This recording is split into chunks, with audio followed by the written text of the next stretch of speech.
Good morning बच्चों। महाभारत में बच्चों हम लोगों का लेसन 1 to 20 तक सिलेबस है, जिसमें से 1 to 10 हमारा प्री पीरियोडिक का है और 11 to 20 हमारा पीरियोडिक का है।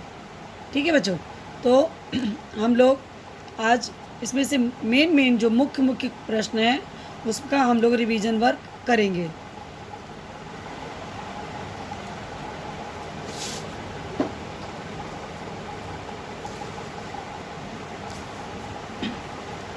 देखिए, शारीरिक बल में सबसे शक्तिशाली कौन था? तो शारीरिक बल में सबसे पांडु पुत्र था भीम। ठीक है बच्चों, उसके बाद आपके पास प्रश्न है कि धृतराष्ट्र के 100 पुत्र और पांडु पुत्र किस नाम से विख्यात थे?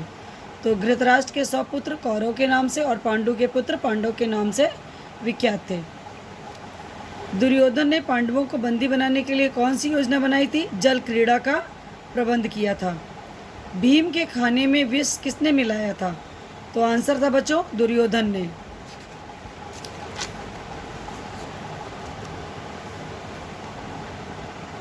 तीरंदाजी में सबसे निपुण कौन थे? तीरंदाजी में सबसे निपुण थे अर्जुन। कर्ण से उसके कुल और वंश का परिचय किसने पूछा था? कृपाचार्य ने उनका परिचय पूछा था। दुर्योधन ने कर्ण को कहाँ का राजा बनाया था? अंग देश का राजा बनाया था। कर्ण की दानवीरता से खुश होकर इंद्र ने कर्ण को क्या दिया था बच्चों? तो इंद्र ने कर्ण को शक्ति नामक अस्त्र दिया था। कर्ण ने धोखे से ब्रह्मास्त्र की शिक्षा किससे ली थी बच्चों? ब्रह्मास्त्र की शिक्षा उन्होंने परशुराम जी से ली थी। द्रोणाचार्य के बचपन के दोस्त कौन थे? द्रोणाचार्य के बचपन के दोस्त का नाम था द्रुपद। नेक्स्ट क्वेश्चन है आपके लिए कि महाभारत के युद्ध में द्रोणाचार्य किसके हाथों मारे गए? महाभारत के युद्ध में बच्चों द्रोणाचार्य जो थे द्रुपद के पुत्र धृष्टद्युम्न के हाथों मारे गए थे। दुर्योधन पांडवों से ईर्ष्या क्यों करता था? दुर्योधन पांडवों से ईर्ष्या इसलिए करता था क्योंकि बच्चों उनकी प्रतिष्ठा एवं लोकप्रियता को देखकर दुर्योधन उनसे ईर्ष्या करता था। वारणावत के मेले में पांडवों के ठहरने का प्रबंध किसने किया था? तो वारणावत के मेले में बच्चों पांडवों के ठहरने का प्रबंध दुर्योधन का मंत्री था पुरोचन, उसने किया था। लाख के घर में आग किसने लगाई थी बच्चों? लाख के घर में आग भीम ने लगाई थी। लाख के घर से बचकर पांडव कहाँ गए थे?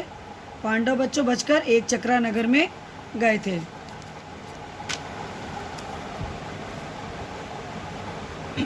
पांडवों के महल में सुरंग का निर्माण किसने किया था? विदुर का एक कारीगर था जिसने लाख के घर में सुरंग का निर्माण किया था।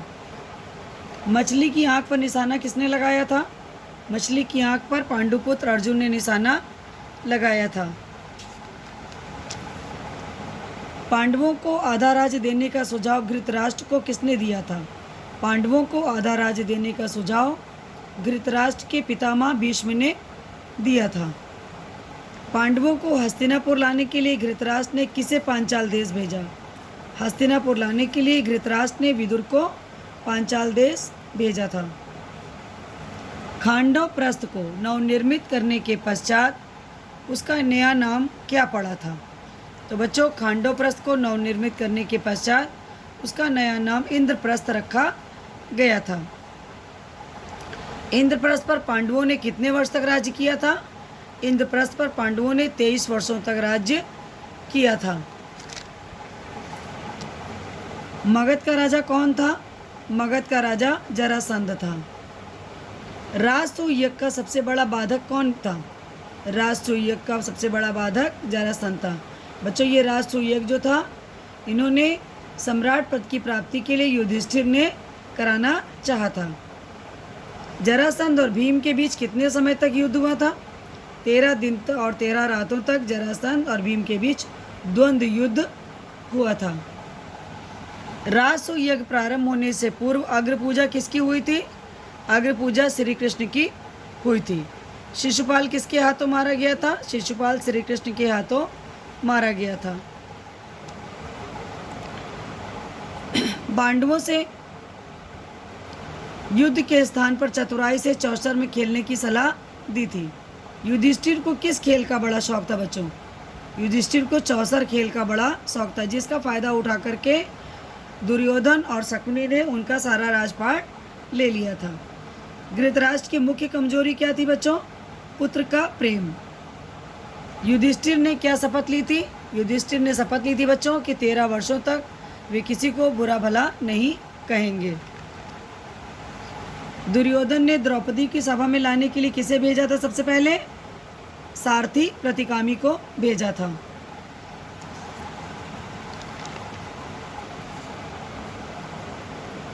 विदुर को वापस हस्तिनापुर बुलाने के लिए धृतराष्ट्र ने किसे भेजा था? संजय को भेजा था।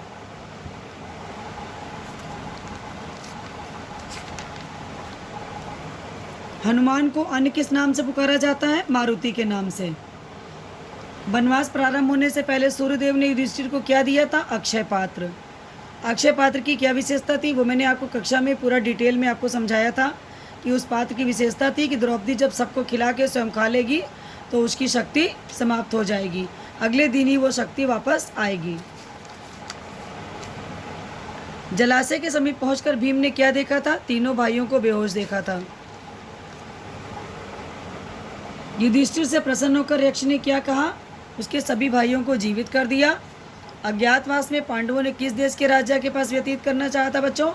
तो अज्ञातवास बच्चों मत्स्य नरेश विराट के यहाँ उन्होंने व्यतीत करना चाहा था। ये हमारे प्रश्न उत्तर थे बच्चों, आपको इन्हें अच्छी तरह से याद करना है अपने पेपर के लिए। धन्यवाद। आंसर सहित